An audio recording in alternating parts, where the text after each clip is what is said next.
Мына кісі соғыс кезінде әуеге 300 рет ұшып, ұшағына бір оқ тимей аман келген екен. Қалай? Оны осы видеодан көріңіз.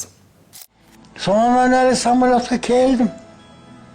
Келдім де механик готов, полет еді.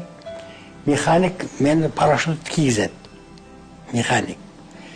Сонда әлі парашютты киіп жатқанда ла қаулы ва ла қуввата илля билли ғалил ғазим.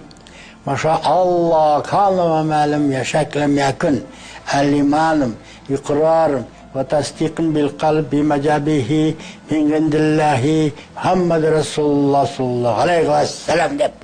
Ана механик мамыранды қарай. Сонда оқып алдым. Маған оқ тимейді. Отырдым да бітті жұмыс.